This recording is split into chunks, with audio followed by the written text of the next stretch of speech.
السلام علیکم۔ مجھے کچھ بھائیوں نے ایک شیعہ اسکالر کی ویڈیو بھیجی جس میں وہ سنی ریفرنس بتا رہا ہے اور یہ ثابت کرنے کی کوشش کر رہا ہے کہ صدیق اکبر نے حضرت فاطمۃ الزہرا کا دروازہ توڑا۔ معاذ اللہ، یہ چھوٹی باتیں یہ لوگ کرتے ہیں، کبھی کہتے ہیں جلایا، کبھی کہتے ہیں توڑا، کبھی کہتے ہیں وہ دروازہ شکم پر گر گیا۔ تو اس نے سنی کتابوں کا ریفرنس دیا، اس میں سے کتاب اس نے جو نام لی ہے مروج الذہب، جو مسعودی کی کتاب ہے، یہ خود ان شیعوں کی کتاب ہے، یہ سنی کتاب نہیں ہے۔ اعیان الشیعہ کتاب کا نام ہے، اس کے اندر والیوم نمبر 1 پیج نمبر 160 پر لکھا ہوا ہے کہ جو مسعودی ہے یہ پکا امامی شیعہ اور علم نجوم کا ماہر ہے، اور انہی کی کتاب تنقیح المقال فی اسماء الرجال کے اندر مسعودی کو شیعہ ثابت کیا گیا ہے اور امامی شیعہ بتایا گیا ہے، تو یہ ہماری کتاب نہیں ہے۔ رہی بات سنی کتاب میزان الاعتدال اور تہذیب الکمال اور تاریخ اسلام وغیرہ کی، تو اس میں کیا کہا حضرت صدیق اکبر نے؟ آپ نے کہا وددت انی لم اکشف بیت فاطمہ، کہ کاش میں حضرت فاطمہ کا گھر نہ کھولتا۔ صرف اتنی بات کو شیعوں نے بتنگڑ بنا کر کہاں سے کہاں لے گیا کہ ہے شکم پر گر گیا اور گھر جلا دیا، معاذ اللہ۔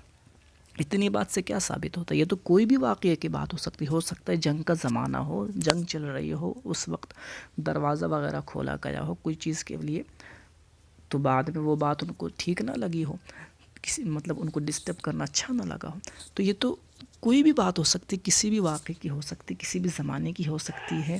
ان شیعوں نے اپنے طرف سے اس واقعے کو، اس قول کو کہیں کا کہیں چھوڑ دیا، اور جو ان کا گڑھا ہوا واقعہ شیعوں کا اس کے ساتھ جوڑ دیا کہ جو گھر جلایا تھا، جو دروازہ توڑا تھا، یہ وہی بات ہے۔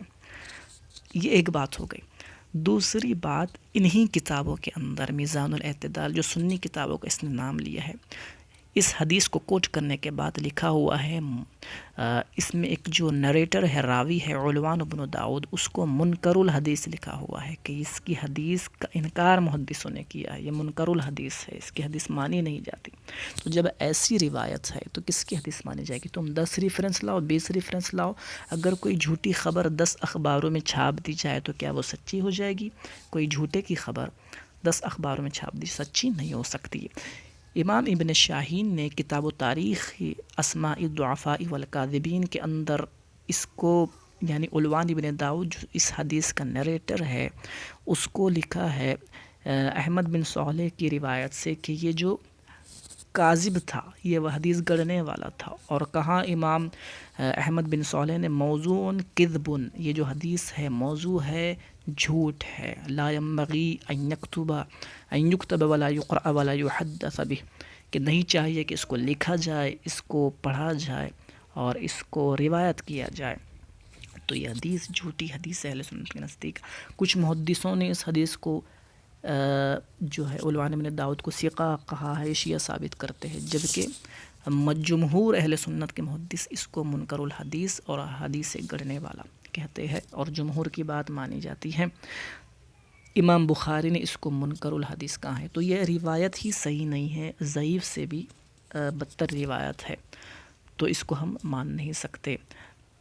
اور میں ایک چیز اور بتا دوں، مروج الذہب جس کتاب کا اس نے نام لیا ہے، اسی کے اندر اگر یہ پڑھ لیتا تو حضرت ابن عباس کا قول لکھا ہوا ہے، کہتے ہیں رحم اللہ ابا بکر فغضب اللہ من ابغضہ وطعن علیہ، کہ اللہ ابو بکر پر رحم فرمائے اور اللہ اس پر غضب فرمائے جو حضرت ابو بکر صدیق سے بغض رکھے اور ان پر طعن کرے۔ اور اسی میں لکھا ہے کہ عاقب اللہ علی من تنقصہ، جو عمر فاروق کی تنقیص کرے، ان کی شان میں گستاخی کرے، اللہ اس پر اپنا عذاب نازل فرمائے۔ ان کی کتاب مروج الذہب والیوم نمبر 3 پیج نمبر 55 ہے، اس کے اندر یہ تو نہیں پڑھا اس نے۔ امام مولا علی کا قول اس نے نہیں پڑھا۔ امام مولا علی فرماتے ہما امامان عادلان قاسطان کانا علی الحق ومات علیہ فعلیہما رحمۃ اللہ یوم القیامہ، کہ ابو بکر و عمر تو امام عادل اور حق پر تھے، وہ حق پر ہی مرے، حق پر ہی گئے اس دنیا سے، اللہ قیامت کے دن ان پر اپنی رحمت عطا فرمائے۔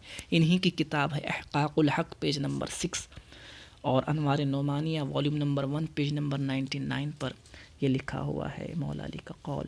تو اللہ تعالیٰ ایسے کاذبوں اور دجالوں سے ہمیں محفوظ فرمائے۔